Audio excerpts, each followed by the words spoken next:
Hello hello hello hello hello.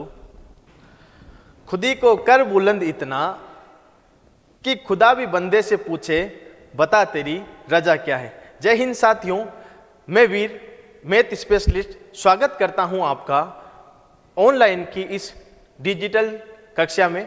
ये class आपके लिए एक डेमो क्लास है और आपको जो हमारे द्वारा कंटेंट प्रोवाइड कराया जाएगा और जो हमारे द्वारा मैटर प्रोवाइड कराया जाएगा उसका डिस्कशन किया जाएगा इसमें। प्लस में आपको टॉपिक का जो डेमो है वो दिया जाएगा। बहुत ही शानदार क्लासेस अपनी प्रोवाइड आपको होने वाली है अच्छे कंटेंट के साथ, और जो भी आपका एग्जाम बेस्ड कंटेंट है वही हम आपको प्रोवाइड कराएंगे, जिसमें आप सटीक तैयारी उस कंटेंट के साथ में कर सको। जितना समय आप जितना कम कंटेंट पे दे सकते हो उतना आप अपने आप में निखार ला सकते हो। तो साथियों, आपका धन्यवाद हमारे से जुड़ने के लिए। आपको ऐसी ही क्लासें और बहुत सारी मिलने वाली है जो आपको रिकॉर्डेड मिलेगी। इसमें बहुत कुछ आपको सीखने को मिलेगा और हमारा उद्देश्य ये रहेगा कि इस कंपटीशन की दुनिया में आपको बिल्कुल बेसिक से हम लेके एडवांस लेवल तक लेके जाएं, और ऐसा ही आप हमारे साथ जुड़कर इस कंटेंट को लेके आप अपने आप में इतना निखार ला सकते हो कि आप बहुत कुछ सीख जाओगे और अच्छी तैयारी आपको प्रोवाइड हमारे द्वारा कराई जाएगी। कंटेंट ऐसा रहेगा जो आपको हर भर्ती में काम आए। हम एक ऐसे प्लेटफॉर्म पे हैं जिस पे आपको हमारे द्वारा ऐसा कंटेंट दिया जाएगा जो एक भर्ती नहीं, आने वाली सेंट्रल और स्टेट लेवल की जो भी भर्तियां रहेगी उन सभी में आपके काम आएगा। तो उम्मीद करता हूं साथियों, आप अपने दिल और जान और मन मस्तिष्क के साथ एकाग्रचित होकर बैठे होंगे और बड़े ही आराम से बैठे होंगे।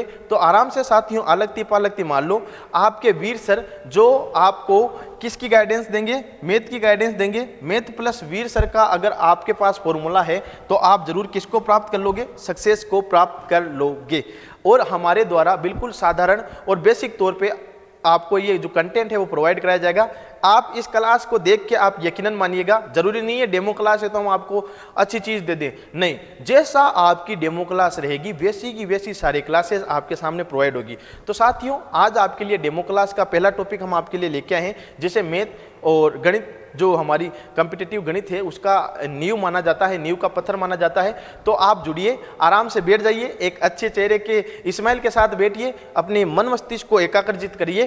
चलिए अपन आज की क्लास की शुरुआत करते हैं और अच्छी क्लास होने वाली है। आप बस देखते जाइए और समझते जाइए। मेरा आपको एक फंडा बता देता हूं साथियों, जो अपने को समझना है वो आप 15 से 20 मिनट शुरुआती कक्षा में आप दीजिए।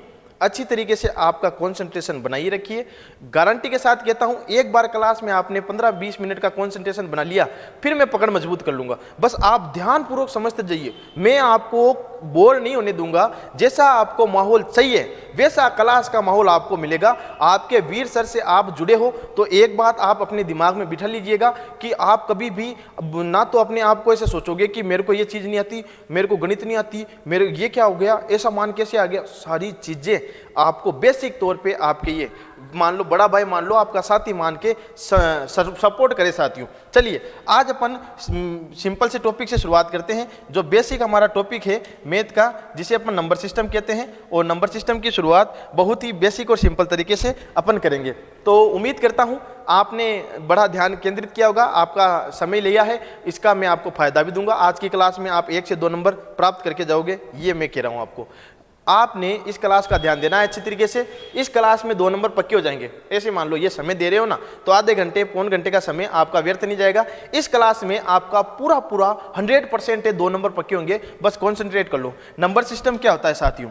नंबर सिस्टम हमें समझना है, सबसे बेसिक पार्ट है नंबर सिस्टम का। पढ़ाने के लिए तो बहुत सारी क्लासें मिल जाएगी, खूब सारी, पर आज की क्लास आपके लिए ऐतिहासिक क्लास होने वाली है। बहुत अच्छी तरीके से आप नंबर सिस्टम समझोगे और कभी भूल भी नहीं पाओगे। चलिए अपन शुरुआत करते हैं बेसिक से। देखिए नंबर सिस्टम अगर अपन समझे, NUMBER number, SYSTEM number system, जिसे अपन सामान्य भाषा में संख्या पद्धति कहते हैं। क्या कहते हैं? संख्या पद्धति। अब सुनिए, संख्या पद्धति 2 शब्दों से मिलकर बनी है, संख्या और पद्धति। संख्याओं का पूर्ण रूप से इसमें खेल शामिल है। कैसे संख्या होती है? संख्याओं में आंकिक मान छुपे होते हैं। गणित में क्या होता है? अंकों का ही खेल होता है। एक चीज, गणित एक ऐसी भाषा है जो विश्व स्तर पर कभी भी बदल नहीं सकते। 2 + 2 को 4 यहां पर भी कहेंगे तो इंग्लैंड, ऑस्ट्रेलिया, सभी जगह यही कहा जाता है। अब संख्याओं का हमें बेसिक तौर पे समझना है होता क्या है। संख्या वैसे मान लो किन्हीं भी दो अंकों के संयोग से बन सकती है। मान लो ये अंक है 2, अब 2 से मैंने 4 का अगर संयोग कराता हूं तो संख्या बनती है 24। अब इसको हमारे को 10a प्लस b की फॉर्म में पढ़ना है। आप बोलोगे गुरुजी ये क्या चीज़ है, एकदम से इतनी बड़ी चीज़ लिया है, अभी तो इतनी बड़ी बड़ी बातें कर रहे थे। मैं कहूँगा साथियों आपको कुछ नहीं करना। जैसे मान लो संख्या है 24, ठीक है, अब हमें पता चला कि 2 और 4 से 24 बना है। हम बहुत पीछे तक जाएंगे कि इनको खींच के लाएंगे, भाई ये आए कहाँ से नंबर। अब सुनिए, इसको अपन ऐसे भी लिख सकते हैं 0 की फॉर्म में बना के 20 प्लस 4। अब अगर इसको और तोड़े 10 की फॉर्म में तो 2 इंटू 10 प्लस 4। कहने का मतलब ये देखो, ये 10a प्लस b की फॉर्म में संख्या हमारे पास रहती है, जिसमें ये 10 तो ये रहा, a ये रहा और b 4 आ गया। ऐसे खूब सारी संख्याएं बनेगी। चलो यहाँ पर इतना आपको केवल बेसिक समझना है कि संख्या में आप कुछ भी मान लो, 10, 15, 20, 25 जो भी अंकों का संयोग होता है वो संख्या बन जाती है। अब सुनिए, हमारे पास किसी भी संख्या को 2 मानों पे बांटना होता है, ठीक है।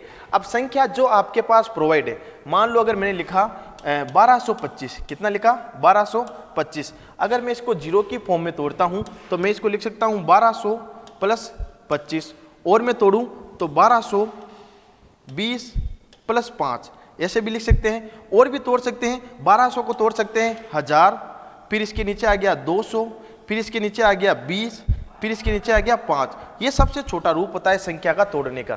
ये मैं आपको क्यों बता रहा हूं, क्योंकि इससे हमारे पास 2 सवाल पूछता है। कितने सवाल पूछेगा? 2। आप बोलोगे गुरुजी ये से कैसे सवाल है भाई जो इनसे पूछ सकता है? शुरुआती ही अध्याय से, शुरुआती आपने केवल 2 लाइन पढ़ाई है, उसी से ही हमारे पास 2 सवाल हो ही नहीं सकता। अरे कैसे नहीं हो सकता? देखिए, आपसे संख्याओं के ऊपर इस संख्या पद्धति का पहला सवाल हमारे पास इनके फेस वैल्यू और प्लेस वैल्यू से पूछता है। कैसे? आपने शुरुआत में पढ़ा होगा जिसे अपन जातीय मान क्षमा चाहेंगे साथियों, अभी सर्दी का टाइम है, जो जुकाम लगी। जातीय मान, और इसे ही शुद्ध मान कहते हैं। क्या कहते हैं? शुद्ध मान। आप बोलोगे गुरुजी ये क्या होता है? साथियों इसे अपन फेस वैल्यू कहते हैं। फेस वैल्यू, आप बोलोगे गुरुजी आपने हिंदी में इंग्लिश में बता दिया, पर इसका वैसे क्या मान होगा अभी बताता हूँ।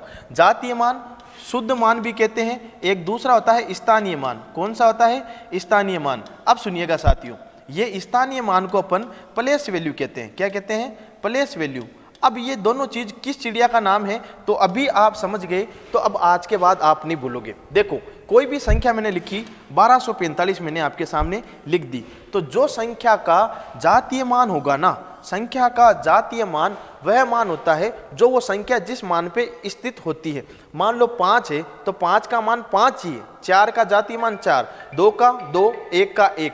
जिस मान का फिक्स जो संख्या होगी ना, वही फिक्स मान इसका जातीय मान या शुद्ध मान होता है। अब मान लो मैंने पूछा 4 का जातीय मान, आप बोलोगे गुरुजी 4 ही होता है, 2 का 2, 1 का 1। जबकि प्लेस वैल्यू जो होती है ना, वो उसका स्थानीय मान होता है, जिस स्थान पर वो होगा। जैसे 4 किस स्थान पर है? इकाई और दहाई। संख्याएं कैसे पढ़ते हैं पीछे से? पहले बोलते हैं इकाई, फिर दहाई, फिर सैकड़ा, फिर हजार, ऐसे करते करते 10,000, लाख, 10 लाख पढ़ते चले जाते हैं। ऐसे ही इकाई और दहाई, दहाई के ऊपर 4 है तो इसका मान क्या हो जाएगा? पीछे कितने अंक छूट गए? आप बोलोगे गुरुजी 1, तो 1 0 लग जाएगा, तो इसका जो हमारे पास स्थानीय मान आ जाएगा वो 40 आ जाएगा। कितना आ जाएगा साथियों? 40। और इसका जातीय मान कितना आ जाएगा? 4 आ जाएगा। उम्मीद करता हूं जातीय मान और स्थानीय मान में आप समझ चुके होंगे। जातीय मान और स्थानीय मान क्या होता है? तो आप बोलोगे गुरुजी अभी तो बताया था कि जातीय मान, शुद्ध मान वह मान होता है जो संख्या का मान होता है, जो अपन वास्तविक तौर पे काम में लेते हैं। जबकि स्थानीय मान वो होता है जिस स्थान पर वो होता है। अब मान लो मैं पूछ लेता 2 का स्थानीय मान क्या होता है? 2 का स्थानीय मान प्लेस वैल्यू, तो 2 कितने पे है? इकाई, दाई, सैकड़ा पे है। सैकड़ा का मतलब कितने छूट गए अंक? 2 छूट गए, तो 2 0 लगा दो, तो कितना आ गया? 200 हो गया। कितना? 200। इसीलिए तो मैंने कहा था शुरुआत में 1245 को मैं तोड़ूं तो क्या लिखा? 1000, फिर लिखा 200, फिर लिखा 40 और फिर लिखा 5। तो ये सभी इनके प्लेस वैल्यू है, स्थानीय मान है। मैं बोलूं इसमें 5 का स्थानीय मान 5, जातीय मान 5, 4 का स्थानीय मान 40, जातीय मान 4। ये सभी स्थानीय मान बनते हैं। समझ में? संख्या को तोड़ के लिख लो, या आप डायरेक्ट ऐसे सोचो उनके पीछे जितने अंक छूटते हैं उतने 0 लगा दोगे तो उनकी क्या बन जाएगी? स्थानीय मान बन जाएगा। एक सवाल और सुनो, जैसे मैंने लिखा 12345, आपको दिख रहा है स्पष्ट तौर पे साथियों? अच्छा लग रहा है? सुनो, 12345 में आपसे मैं पूछूं इस 3 का स्थानीय मान प्लेस वैल्यू क्या होगी, तो इसका स्थानीय मान कितना होगा? 3, पीछे कितने हैं? 2, तो 300। और इसका जातीय मान क्या होगा? फेस वैल्यू क्या होगी? तो जातीय मान हमारे पास 3 हो जाएगा। प्रश्न आपसे ऐसे पूछेगा, बताओ 3 के स्थानीय मान और जातीय मान के बीच अंतर कितना होगा। ये आपका सीधा सीधा सवाल आ गया। जातीय मान तो 3 का है, 3, और स्थानीय मान 300, और इसके बीच अंतर कितने आ जाएगा? 297। 300 में से 3 गया तो 297 आ जाएगा। आप बोलोगे गुरुजी इतना सरल सवाल। अरे ये सरल सवाल कब हुआ? जब आप समझे कि जातीय मान क्या होता है और स्थानीय मान क्या होता है, फेस वैल्यू क्या होती है और प्लेस वैल्यू क्या होती है। तो जो भी संख्या जिस मान की है वो उसका शुद्ध मान या जातीय मान होता है, और जो जिस स्थान पे होती है वो उसका स्थानीय मान होता है। आप इसके लिए एक चीज और सुनना कि 0 एक ऐसी संख्या है जिसका फेस वैल्यू और प्लेस वैल्यू एक ही होता है। वो कितना होता है? 0 ही होता है। ये चीज आप विशेष तौर पर ध्यान रख लेना। सीधा सीधा सवाल पूछेगा, बताओ निम्न संख्याओं में ऐसी कौन सी संख्या है जिसका जातीय मान और स्थानीय मान एक है, तो आपको क्या बताना है? 0। उम्मीद करता हूं ये चीज आपके अच्छी तरीके से समझ में आई होगी और आप ये समझ भी चुके होंगे कि जातीय मान और स्थानीय मान क्या है। चलो एक सवाल और कर लेते हैं। बनाओ 23, यहां पे आपको बनाना है 23250 में हमारे को 3 का फेस वैल्यू और प्लेस वैल्यू का हमारे को सम निकालना है। बताओ 3 का हमारे पास स्थानीय मान और जातीय मान के बीच जोड़ कितना होगा, इनका सम कितना होगा, यह सवाल मैं आपको दे रहा हूं। जल्दी से जल्दी करके बताओ। आपको क्लास का समय दिया है, आप जल्दी से इसको सोल्व करने की कोशिश करो। 1 से 2 सेकंड में आपका जवाब आना चाहिए। फटोफट साथियों, फास्ट जितना हो सके उतना आप इसको बनाने की कोशिश करो, धीरे धीरे आप समझ जाओगे। तो आप बोलोगे गुरुजी मजे ले रहे हो। प्लेस वैल्यू स्थानीय मान 3, तो 3 के पीछे कितने हैं? 3, तो 3 0। फेस वैल्यू 3, जोड़ करूं तो 3003। अब उम्मीद करता हूं लगभग सभी साथियों ने निकाल लिया होगा। अरे सर कैसी बात करते हैं, इतना सरल सवाल कोई देता है? तो देता क्यों नहीं है, पूछ लेता है भाई। ये तो कॉमन सवाल है। बताओ 2 का जातीय मान और स्थानीय मान के बीच अंतर कितने का होगा? फास्ट बताओ, जल्दी से बनाओ, मेरे करने से पहले कर देना, जल्दी से बनाओ। 2 का स्थानीय मान आप बोलोगे गुरुजी 200 और जातीय मान 2, अंतर कितने का आ जाएगा? 198 का आ जाएगा। अभी तक आपने क्या समझा? अभी तक आप बोलोगे सर हमने ये समझा किसी संख्या का जातीय मान क्या होता है, स्थानीय मान क्या होता है, संख्या क्या होती है, 0 का क्या रोल होता है, ये हमने अभी तक समझा है। अच्छा चलो ठीक है। तो मुझे अच्छा लग रहा है साथियों, धीरे धीरे आपके समझ में आ रहा है। अब हम संख्याओं और नंबर्स पे जाएंगे। देखिए ये तो हमारा बेस था जो हमने समझ लिया, क्योंकि बेबी को बेस पसंद है और अपनी बेबी केवल एक ही है जो एग्जाम की कॉपी चेक करने वाला कंप्यूटर ओमार सीट वाला है, उसी को हमारी कॉपी पसंद करानी है, हमारा बेस पसंद कराना है। अगर उस बेबी को बेस पसंद आ गया, ऐसे मान लेना अपना बेस खतरनाक है। चलिए अब आपको एक चीज और समझनी है, हमारे को जो भी नंबर्स है उन नंबर्स को समझना है। आप बोलोगे गुरुजी ये कौन सी बला है? देखिए हमारे को सबसे पहले अगर संख्याएं बनी तो वो कुछ ना कुछ नंबर से बनी। जैसे मान लो 21 बना तो 21 में 2 भी कहीं ना कहीं से आया होगा और 1 भी कहीं ना कहीं से आएगा। आप बोलोगे हाँ गुरुजी आया है। तो देखो साथियों, इनकी उत्पत्ति और इनके मान ये याद रखने हैं, क्योंकि हमारे को इस मैथ का नींव का पत्थर जिसे कहते हैं वो अध्याय पढ़ रहे हैं। इसमें बेसिक जितनी भाषाएं हैं, जितने शब्दों का खेल है, जितनी शब्दावली है, वो सारी अच्छी तरीके से याद कर लेनी है। अब सुनो, इसमें सबसे पहले क्या आएगा? सबसे पहले जो संख्याएं आई उन्हें नाम दिया प्राकृत संख्याएं। कौन सी संख्याएं? प्राकृत संख्याएं। अगर हम इसको बात करें तो नेचुरल नंबर क्या कहते हैं? NATURAL NUMBER, इन्हें नेचुरल नंबर नाम दिया गया। वे नंबर जिनकी शुरुआत 1 से हो उन्हें हम प्राकृत संख्याएं कहते हैं, और प्राकृत संख्याएं 1 से लेके अनंत की ओर चले वो प्राकृत संख्याएं हैं। उम्मीद करता हूं ये चीज आपने दिमाग में बिठा ली होगी। मैं आपको कुल 3 से 4 नंबर बताऊंगा, उनको आप विशेष तौर पे ध्यान देना है। आपको उम्मीद करता हूं अभी तक क्लास समझ में आ रही होगी साथियों। आप बोलो हाँ हाँ हाँ। तो आपके गुरुजी के चेहरे पर जैसे इस्माइल है ना, वैसी इस्माइल आपके चेहरे पे रहनी चाहिए। चलो जैसे आप मुझे देख के ऐसे मुस्कुराओ एक बार, हाँ हाँ, ऐसे बोर नहीं होने दूंगा, क्लास में डटे रहना आप। सुनो, किसी संख्या में अगर शुरुआत 1 से हो उन्हें प्राकृत संख्याएं कहते हैं। जैसे खूब सारे प्रश्न बनते हैं कि अन्य प्राकृत संख्याओं का योग ये है, तो शुरुआत की प्रथम 5 प्राकृत संख्याओं का योग क्या होगा। अब शुरुआत की प्रथम 5 संख्याएं प्राकृत संख्याएं 1 2 3 4 5, 5 4 9 3 12, 12 8 2 14 और 1 15। ऐसे हमारे से बहुत सारे सवाल पूछता है। हम सोचते हैं प्राकृत संख्या क्या होती है।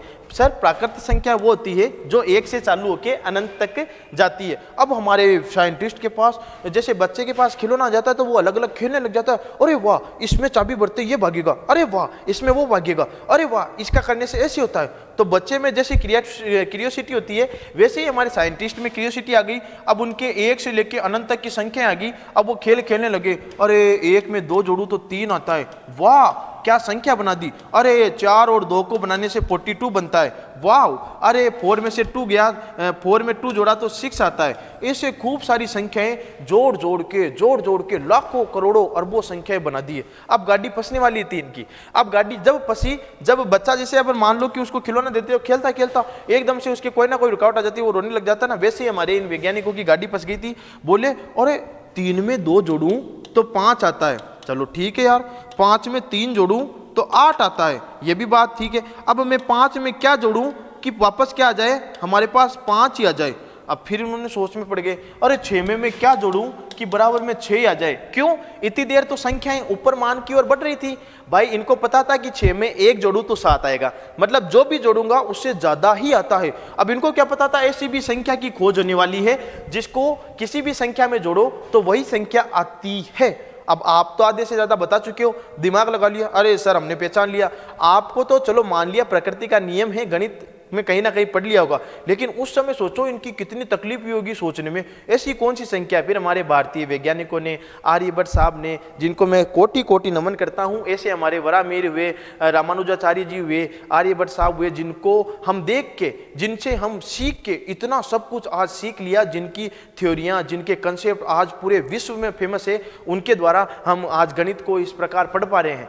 तो उन्होंने खोज किया, फिर क्या हुआ ऐसी संख्या का, तो वो संख्या थी 0। तो वो संख्याएं जो 0 से चालू होती है उन्हें पूर्ण संख्याएं नाम दिया, होल नंबर नाम दिया। कौन सा, होल नंबर्स नाम दे दिया, WHOLE होल नंबर्स नाम दे दिया उनको। और वो संख्याएं जो 0 से चालू होके अनंत की ओर जाती है उनको पूर्ण संख्याएं कहा जाने लगा।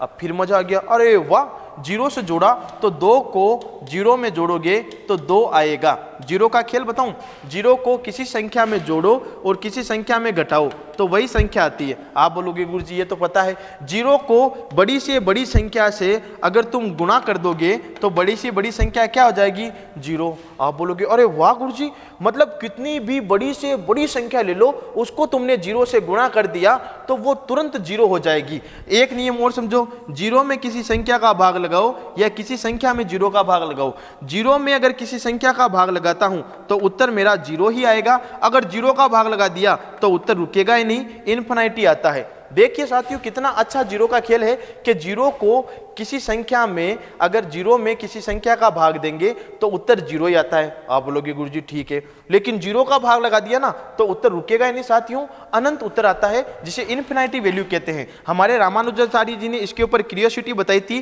कि बताओ सर अगर 0 में 0 का भाग देंगे तब उत्तर क्या आएगा। ये रामानुजाचार्य जी का सवाल था उस समय। वो बहुत अच्छे साइंटिस्ट थे, गणितज्ञ थे, जिन्होंने गणित के क्षेत्र में इतना बड़ा योगदान दिया। अलग अलग तरीके से उनके मन में जिज्ञासाएं आती थी जब सर उनको सवाल और कुछ पढ़ाते थे अलग अलग तरीके से। तो सुनिए, 0 को किसी संख्या में जोड़ो या घटाओ तो वही संख्या प्राप्त होती है। दूसरा, 0 को बड़ी से बड़ी संख्या से गुणा कर दिया तो 0 हो जाएगी, 0 का भाग लगा दिया तो अनंत उत्तर आ जाएगा, 0 में भाग लगा दिया तो उत्तर 0 आ जाएगा। और किसी संख्या के पीछे अगर मैंने 0 लगा दिया तो वो संख्या कितना गुना हो जाएगी, 10 गुना हो जाएगी। अगर 0 को मैंने किसी संख्या के आगे लगा दिया तो कोई फर्क नहीं पड़ेगा। देखो 0 कितना अच्छा खेल खेल रहा है। तो अब हमारे पास 0 से संख्याएं शुरू हुई और वे संख्याएं जिनकी शुरुआत 0 से होती है उन्हें हम पूर्ण संख्याएं कहते हैं। अब फिर गाड़ी अटकने वाली थी, उनको पता चला 2 में 2 जोड़ते हैं तो 4 आता है। ठीक भाई, 2 में 0 जोड़ो तो वही संख्या 2 आती है। अब मैं 2 में क्या जोड़ूं कि उससे कम संख्या आ जाए। इतनी देर तो या तो ज्यादा संख्या आ रही थी किसी संख्या में किसी संख्या को जोड़ो तो इनको ये पता था या तो उससे ज्यादा आएगी या उसके बराबर आएगी, क्योंकि उन्होंने जीरो को खोज लिया था। अब गाड़ी फिर फंस गई, फिर ऐसे सोचने लगे, अरे यार ऐसी कौन सी संख्या कौन सी संख्या। अब मेरे बच्चे सोच लिए इतनी देर में, तो आपने क्या सोचा, आप बोलो गुरुजी -1 जोड़ दोगे तो 2 में से -1 गया तो 1 आ जाएगा। अब सुनिए 2 प्लस माइनस हो जाएगा 1, 2 में से 1 गया तो 1 हमारा उत्तर आ जाएगा। तो हमारे कहने का मतलब है अब माइनस की संख्याओं की खोज हुई और माइनस अनंत से प्लस अनंत की जितनी भी संख्याएं हैं वो सारी पूर्णांक कहलाती है। क्या कहलाती है? पूर्णांक, जिन्हें हम इंटीजर्स कहते हैं। क्या कहते हैं? इंटीजर्स। तो वे संख्याएं जिनकी शुरुआत माइनस अनंत से प्लस अनंत होती है वो इंटीजर्स कहलाती है, पूर्णांक संख्याएं कहलाती है। उम्मीद करता हूं आप ये तीनों संख्याएं समझे होंगे। आप बोलोगे गुरुजी कौन कौन सी समझे? मैंने कहा सबसे पहले प्राकृत संख्याएं आई, ठीक है, प्राकृत के बाद पूर्ण आई, ठीक है, पूर्ण के बाद पूर्णांक आया, इंटीजर्स आया। आप बोलोगे गुरुजी इनमें क्या क्या आता है? प्राकृत संख्या वो होती है जो 1 से अनंत की ओर चलती है, पूर्ण संख्या वो होती है जो 0 से अनंत की ओर चलती है, पूर्णांक संख्या वो होती है जो माइनस अनंत से प्लस अनंत की ओर चलती है। आप इतनी बात समझ में आए हो तो अपन आगे एक प्रश्न और पढ़ लेते हैं। अब इनमें से प्रश्न कौन सा पूछेगा वो ध्यानपूर्वक सुनिएगा साथियों। देखिए सबसे पहले अगर मैं कहूं क्या पूर्ण संख्याओं में प्राकृत संख्या आती है? आप बोलोगे गुरुजी कैसे? 0 से अनंत तक तो होती है पूर्ण, लेकिन प्राकृत तो 1 से चालू होती है, ये तो 1 से भी पहले, तो पूर्ण संख्याएं वो प्राकृत संख्याएं हो सकती है। उसी प्रकार पूर्णांक संख्याएं क्या हो सकती है? पूर्ण हो सकती है, क्योंकि ये तो माइनस से चालू है और ये तो 0 से चालू है, तो 0 से पहले ही संख्याएं इसमें आती है। तो मतलब पूर्णांक में क्या पूर्ण आ सकती है? आप बोलो गुरुजी आ सकती है। क्या पूर्णांक में प्राकृत आ सकती है? आप बोलो गुरुजी आ सकती है। क्या पूर्ण में प्राकृत आ सकती है? आप बोलोगे गुरुजी आती है। क्या पूर्ण में पूर्णांक आ सकती है? आप बोलोगे हैं, पूर्ण में पूर्णांक नहीं आती, क्योंकि पूर्णांक माइनस की संख्याओं को भी कैलकुलेट करता है, जबकि ये तो 0 तक ही सीमित है। एक चार्ट से समझाऊं तो देखो, शुरुआत में हमने ली प्राकृत संख्या। प्राकृत सभी जो है वो पूर्ण संख्याएं हैं, और पूर्ण जो सभी संख्याएं हैं वो कौन सी है? वो पूर्णांक है। वो कौन सी है? पूर्णांक। उम्मीद करता हूं ये चीज आपके समझ में आई होगी। प्राकृत जो है, सभी प्राकृत पूर्ण है, सभी प्राकृत पूर्णांक भी है, सभी पूर्ण पूर्णांक है, लेकिन क्या नहीं है? प्राकृत नहीं है। अब हम आगे बढ़ते हैं। उम्मीद करता हूं ये 3 संख्याएं आपके समझ में आ गई होगी। 1 से चालू हुए 0 को सीखा, 0 से चालू हुए माइनस अनंत तक सीखे। अब हम कुछ वास्तविक संख्याओं में समझने वाले हैं। देखिए वास्तविक और काल्पनिक दो तरह की संख्याएं हैं, वास्तविक और काल्पनिक। अब रियल नंबर और इमेजिनरी नंबर को हम पढ़ेंगे, इनमें ही इन संख्याओं का मेल मिलाप होगा। याद रखिएगा काल्पनिक नंबर वो होते हैं जिनकी एक्चुअल वैल्यू निकाल नहीं सकते, जैसे रूट में -23, तो जो भी रूट में वैल्यू होती है, वैसे तो इसको रूट में क्या लिख सकते हैं? 23 आयोटा लिखते हैं। आगे गणित का एडवांस लेवल है उसमें पढ़ने को मिलेगा, लेकिन इतना नहीं पूछता है। जो संख्याएं रूट में माइनस वैल्यू लेके बैठेगी, जिनका एग्जैक्ट वैल्यू अपन नहीं निकाल सकते, वो काल्पनिक नंबर होते हैं। अब वास्तविक संख्याएं हम अभी पढ़ेंगे। मेरा पहले काल्पनिक बताना था ताकि आप थोड़ी देर में समझ सको। काल्पनिक इमेजिनरी नंबर्स वो होते हैं जिनकी रूट में माइनस वैल्यू ऐसी होती है जिसको अपन कैलकुलेट नहीं कर सकते, वो तो है काल्पनिक। आप बोलोगे गुरुजी काल्पनिक तो समझ में आ गया, वास्तविक संख्याएं कौन सी होती है? रियल नंबर कौन सा होता है? तो सुनिएगा, रियल नंबर 2 तरीके होते हैं। एक तो होते हैं परिमेय संख्याएं और एक होती है अपरिमेय संख्याएं। एक तो परिमेय और एक अपरिमेय। आप बोलोगे गुरुजी ये क्या होता है? सुनिएगा, वास्तविक संख्याएं वे संख्याएं होती हैं जिनके डाटा से अपन एक्चुअल डाटा कैलकुलेट कर सकते हैं, जिनके वैल्यू हम डिस्क्राइब कर सकते हैं, मान निकल जाए वो तो वास्तविक, नहीं निकले अवास्तविक होता है, जिसे काल्पनिक कहते हैं। अब वास्तविक 2 तरह की होती है, परिमेय और अपरिमेय, जिसे अपन रेशनल नंबर कहते हैं और एक को इरेशनल नंबर कहते हैं। आप बोलोगे गुरुजी ये क्या है? देखिए सुनिएगा, हमने पढ़ा था एक इससे पहले टॉपिक संख्याओं का ज्ञान, प्राकृत पूर्ण पूर्णांक। तो प्राकृत पूर्ण पूर्णांक जो होती है ना, ये सभी परिमेय संख्याओं में कैलकुलेट हो जाएगी। किसमें? परिमेय संख्याएं जो होती है ना वो सभी होती है, ये सभी में आएगी। जैसे पूर्णांक पूर्ण है और पूर्णांक प्राकृत भी है ना, अब पूर्णांक के अलावा परिमेय संख्याओं में सारी कैलकुलेट हो जाती है। वो कैसे? अभी मैं आपको बताता हूं, पहले वापस सुनो। सभी परिमेय संख्याएं जो है वो पूर्णांक संख्याएं भी होती है, वो पूर्ण भी होती है, वो प्राकृत भी होती है। पूर्णांक जो है वो पूर्ण भी है और प्राकृत प्राकृत भी है लेकिन पूर्णांक क्या नहीं है, परिमेय। इस डायग्राम को आप अच्छी तरीके से उतार लो, समझ लो। आपको इसके ऊपर एक सीधा सीधा सवाल थ्योरिकल पूछता है। मेरे जो साथी हैं उन सभी से आग्रह करना चाहूंगा साथियों, इसमें आपको सीधा सीधा सवाल पूछेगा, क्या सभी पूर्णांक संख्याएं पूर्ण संख्याएं हैं? आप बोलोगे गुरुजी है। क्या सभी पूर्ण संख्याएं प्राकृत है? आप बोलोगे गुरुजी है। क्या सभी पूर्ण संख्याएं पूर्णांक संख्याएं हैं? आप बोलोगे है, क्योंकि पूर्ण प्राकृत पूर्णांक कभी भी नहीं हो सकती पूरी पूरी। पूर्ण प्राकृत जरूर हो सकती है, पूर्णांक पूर्ण जरूर हो सकती है, लेकिन पूर्णांक क्या नहीं हो सकती, परिमेय। आप बोलोगे गुरुजी ये परिमेय अपरिमेय का क्या खेल है? देखो साथियों, जो भिन्न वाली संख्याएं होती है, मुझे ये तो पता था कि माइनस अनंत से प्लस अनंत के बीच संख्याओं की खोज हो चुकी है, ठीक है, लेकिन इनके बीच मान लो -3, -2, -1, 0, 1, 2, 3, 4 ऐसी खूब सारी संख्याएं हैं। अब उनको फिर चेन थोड़ी था वैज्ञानिकों को, फिर कहा अरे इस 1 और 2 के बीच भी कुछ ना कुछ तो होगा है। आप बोलोगे गुरुजी ऐसे कैसे होगा? देखो, जब हमारे को पहले 1 बना था, 1 के बाद हम 0 समझे, तो 0 से फिर आप इसमें लॉजिकल मत लगाना कि सर 0 तो खूब पहले खोज चुकी थी, पांडवों 100 थे और साल में भी लगाते थे और खूब जगह। देखो साथियों, जो फैक्चुअल तथ्यात्मक हमारे गणितीय शोध में माना गया ना कि भाई इस समय ये, इस समय ये, तो अपन उसको मान रहे हैं। हाँ, मैं हमारे सनातन धर्म को धन्य कहता हूँ कि जो चीज़ें आज के वर्तमान और पहले समय में खोजी थी, उनका बहुत पहले ही उन्होंने बखान कर दिया था। जिस भाषा को अपन बाद में ग्रंथों में पढ़ पा रहे हैं, वो श्लोकों के माध्यम से हमारे सामने थी। पर चलो कोई बात नहीं, आज अपन पढ़ रहे हैं तो गणित ने भी हमें बहुत कुछ दिया है। वैज्ञानिकों का ही ये शोध है कि दो संख्याओं के बीच अगर संख्या निकालनी है तो उन संख्याओं को जोड़ के अगर आधा कर दोगे तो हमारे पास उनके बीच की संख्या आ जाएगी 3/2। इसको और आधा करूं तो 1.5 लिख सकता हूं। तो जो संख्याएं भिन्न फ्रैक्शन में और दशमलव डेसिमल में होती है, वो संख्याएं परिमेय संख्याओं का रूप लेती है। किस संख्याओं का रूप लेती है? परिमेय का। जो संख्याएं भिन्न के ऊपर में या तो भिन्न में होगी, अगर भिन्न में नहीं है तो पॉइंट दशमलव मान की जो संख्याएं होती है वो सभी परिमेय संख्याएं होती है। आपको मैं अंतिम क्षणों में लेके जाता हूं, आप परेशान नहीं होइए। बस अपन परिमेय और रेशनल और इरेशनल पे इस टॉपिक को समाप्त करेंगे, फिर अपन इसकी क्लास आगे से जारी रखेंगे। इसका टॉपिक का वीडियो सभी आपको ऐप में मिल जाएगा और आपको जो गाइडेंस मिलेगी उसमें ये सारे वीडियोस प्रोवाइड हो जाएंगे। ये तो केवल एक डेमो क्लास है जिसमें आप इस टॉपिक पे, मैं तो आपको ये बोल रहा हूँ, इस क्लास को भी आप देखोगे ना, भले आप कोर्स लो नहीं लो, आप वीडियो आगे देखो नहीं देखो, मैंने तो आपके 2 नंबर पक्के कर दिए। इससे 2 नंबर 100% पूछेगा, किसी ना किसी तौर पे कहीं ना कहीं पूछ सकता है, पर 100% पूछेगा। ये बात है। अब सुनो, और बाकी आप सीख के जा रहे हो, ये गणित का तो नींव है, आपने यहाँ से कुछ सीखा होगा।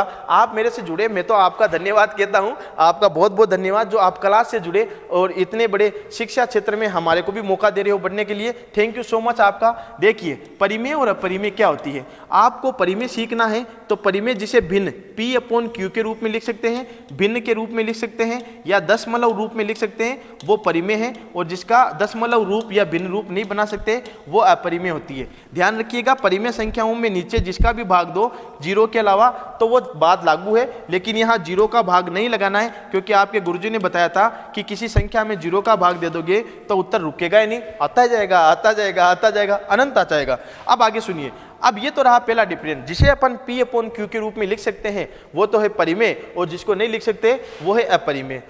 P/Q में भी भिन्न के रूप में भी नीचे 0 कभी भी नहीं लेना है। दूसरा ये है कि ये पॉइंट के बाद संख्याएं रुक जाए वो तो है परिमेय, और जो बोले हाँ मैं तो नहीं रुकूंगी, आती जाऊंगी आती जाऊंगी आती जाऊंगी आती जाऊंगी आती जाऊंगी, अरे आती ही जाऊंगी, तुझे किसने मना किया है? जो पॉइंट के बाद रुक जाए उसे अपन शांत दशमलव संख्या कहते हैं, पीस नंबर कहते हैं, और जो पॉइंट के बाद नहीं रुकती है वो अशांत दशमलव संख्याएं होती है। अब मान लो दूसरा नियम, आपने पहला नियम समझ लिया कि पहले अगर जो संख्याएं P/Q के रूप में लिखी जा सकती है वो तो परिमेय, और जिनको नहीं लिख सकते अपरिमेय। जिसे हम पॉइंट के बाद रोक देते हैं वो परिमेय, शांत परिमेय, और जो नहीं रुके वो अशांत अपरिमेय।